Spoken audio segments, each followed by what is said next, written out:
I've decided not to have Anderson do anything. So now we move on to the Germans, and German N, the wounded one, will act first. So his activation number that we rolled for him was or action number was an 8. So we go here to German N with an 8. Condition 3, actually self-preservation, because I am adjacent to him.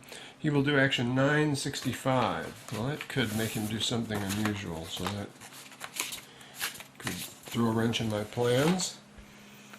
965. If an active target within 3 hexes crouch, then conduct best fire with Luger at closest target.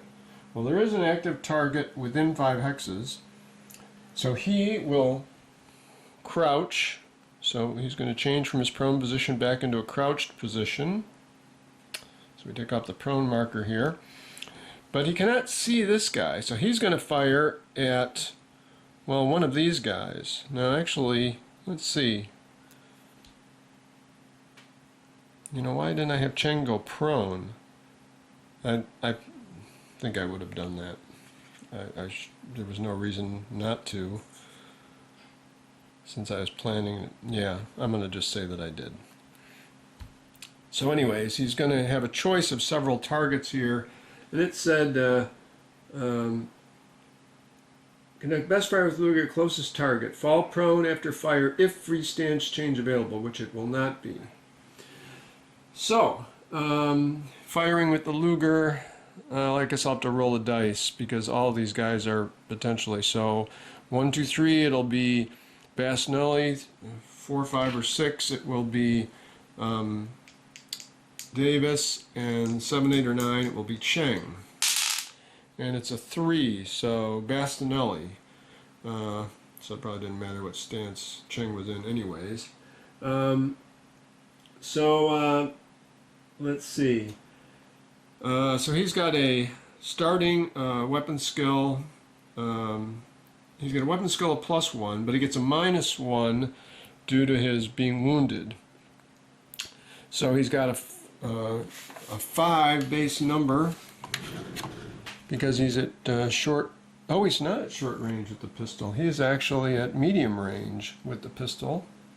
So that gives him a space number of 4. And now the person he's trying to attack is prone in rubble. So that's a -3. So he has to get a 0 or 1 to hit me. First we will roll to see if his pistol jams, and it does not. And now we're rolling to get a 0 or 1 to hit Bastinelli. And it's a miss. Whew. Okay. And we don't roll for out of ammo for the Germans. Okay. So that takes care of N. So his turn is done. So now we're looking at Q. Q with an action number of 8. Come over here. Action number of 8. Condition 3. There hasn't been any mention of special conditions for him yet. So it says 807. So what is 807? Alright, 807 says, if an active target is in sight. He does not have an active target in sight. Then he would crouch and conduct best fire to your target, fall prone after action if free stance available. If no active target in sight, run into open hex or crawl into any other type of hex. Fall prone after action if free stance change available. Okay, so this is interesting. So, we need to figure out where he's going to move. And the way we do this, when the Germans move, and isn't this interesting that they don't just stand still, they move in this game, is he's in E13. So we will look up hex E13 with our slider here and see what red number is there, and that determines which hex he will move to. And it says E13, he's going to move to E14. So E14 means he's going to move to here. And in order to move there, when he was prone, he would have needed to stand up or crouch. And according to this, what it had said was run into an open hex or crawl into any other type of hex. So he would go into a crouch and crawl to there. So that is where That is where he ends up. No longer prone, crouched over here. And he doesn't have a free stance change available to fall prone again. So, that takes care of the Germans, and now it's over to my team. So, now, our plan is to try to throw the satchel charge in here. I don't know if he'll have the option of trying to throw it away or not. I'll have to double check that. But actually, we don't have to roll anything. F can automatically drop his satchel charge in through the adjacent window. So, I've marked off F's turn as being complete. He drops the satchel charge inside. So now I have to see if the wounded soldier has an option of trying to throw it back out. Okay, what it says is he would have had to have a turn remaining, which he does not, in order to do something to try to make the perception check to throw away the satchel charge or grenade. And then if he had been unwounded, he could try to make the check, but without a turn remaining, he could still fall prone, so he'd dive for cover. But in this case, since he is wounded, he doesn't get that option either. So all we have to do at this point is, and the other guy's already killed, is roll for what the satchel charge does to him. So he's a wounded guy in the same hex with a satchel charge. Actually, one thing that it says here is, let's see.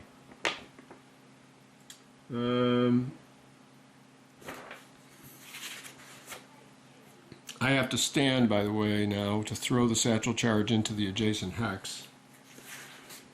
And the other thing that it said about, it says, a satchel charge, a bunker will be considered knocked out for victory point purposes when all of its original occupants have been killed or incapacitated and one of the following has occurred. A, the bunker has been reduced to rubble, or B, a satchel charge has been set off inside the bunker. So this will take out that bunker for sure. Now, as far as the satchel charge going off indoors, we need to take a look. Okay, so here on our fire chart, we have satchel charge going off inside. First of all, there's a 5% chance it's a dud, so we need to roll for that, and we get 80 something, so it is not a dud. Now we come across here, and this is the column we will be rolling on for what it does to him. And we get, oh my gosh, can't roll for his beans. All right, I get a 1. The good news is that's still enough to wound him. And since he's already wounded, we know that that causes him to become incapacitated. So he is incapacitated, and kablooey! The pillbox has been destroyed.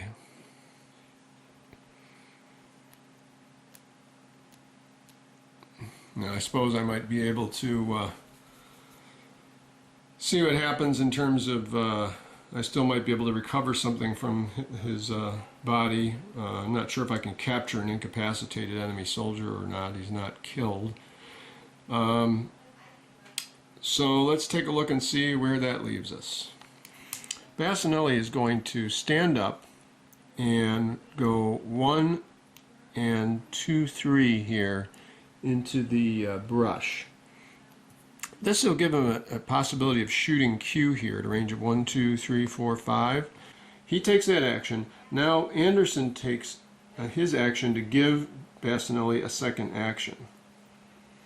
So now Bassanelli will spend his second action to take a shot at Q. And the reason I'm doing this, I was thinking about just avoiding Q and just moving on. But the thought that I have is that if I could rescue my incapacitated guy here, he can eat and he can live. It'll be a challenge because he's got a 10% chance of dying each hex I drag him through. Once I get him in the canoe, according to the special rules of this scenario, I don't have to keep rolling for him dying, and I can use the canoe to get him back off the north edge of the map. So there's a good chance I can save Eaton's life, and Eaton's been with us for a while. He's a good soldier. We'd like to save him if we can. So that means I'm going to try to take out Q. So what Bassanelli is now doing is he's going to fire. By the way, he's going to take a free stance change and fall prone after he fires. So I'm just going to go ahead and do that now. 1, 2, 3, 4, 5. So a range of 5,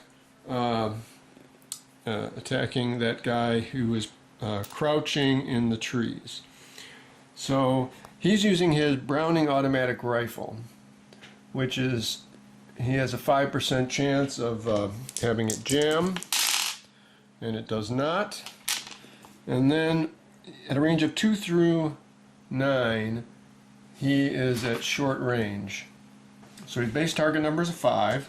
Bassinelli has a weapon skill of +2, so that gives him a 7. Firing at a soldier who is crouched in the woods, -3, so that gives him a 4.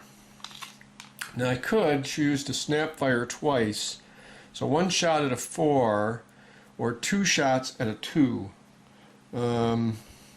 It's a little bit better to snap fire twice. So it's really 0 through 5, or 2 shots at 0 through, well, no, I'm sorry, a 4. So 0 through 4 is 5 chances of success. If he did 2 shots at 0 through 2, that'd be 3 chances of success each, so that's 6 chances of success.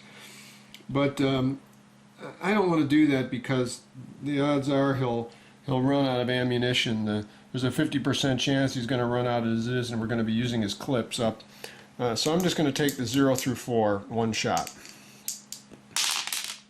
And it's a 2. We hit him. And now, see what we do to him. A 6. This is excellent. Automatic rifle with a 6. Incapacitated. Yes. Excellent. Okay, so the German is incapacitated. So Q is off the map, and N is too, for that matter. So we mark him as incapacitated here. We roll to see if we're out of ammo with the automatic rifle. We are not. 56. We had a 50% chance of being out of ammo. So now the question is, what do we want to do with everyone else? Well, we're still in rounds, but we're about to switch back to operations because there's no active Germans on the map. So we'll have to see what happens there in just a second. Okay, so hang on a second. Well, I think what I want to do with the rest of these guys. I think I'm going to start moving over and trying to. I think I want to have somebody move over and try to pick up this Eaton here. So what we'll do is we'll make a free stance change here with Davis. So he stands up, and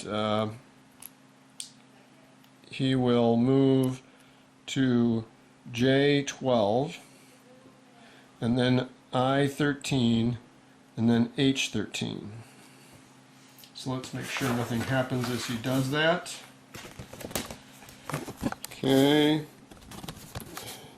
J12 says 762, and then 762 says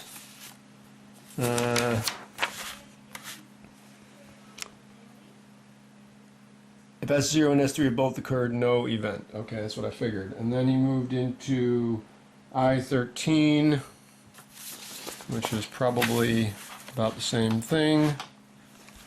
Let's see, I13, 763, same thing, S0, S3, and F6 have all occurred, no event. And then he gets into H13, where Davis was, and H13 is also 763, so no event there. Okay? Now, that took care of Davis. Now we have C, G, and H to move. So let's see. Cheng will, I think we're going to probably, now here's a thought. We could try to pick up some of the, now there's no pluses or victory points in this scenario, at least for the guys we've found so far, for capturing them or trying to drag the incapacitated Germans off the map or anything. But what I will do is I am thinking about scrounging for some weapons that they're carrying, because I could use everything weapon I could get with so few spare rounds of ammo that I have for some of these weapons. I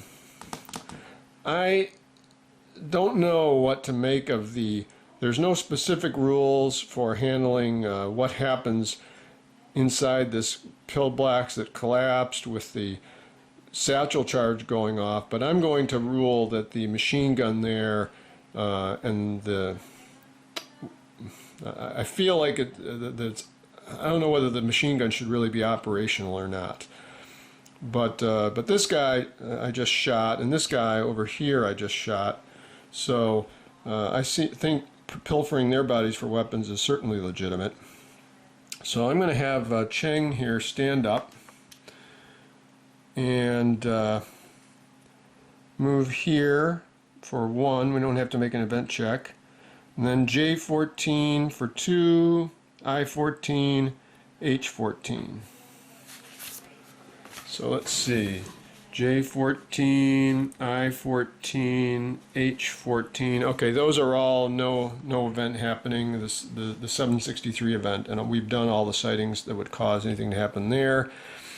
G, I think, can move over to this killed guy. So he'll go 1, 2, K12 and K11 on his action. So K12 is an S3. Sighting 3 has occurred, so we don't need to do that one. And K11 is sighting 3, so we don't need to do that one. Okay, so action rounds are now over, and we can just go back to operations.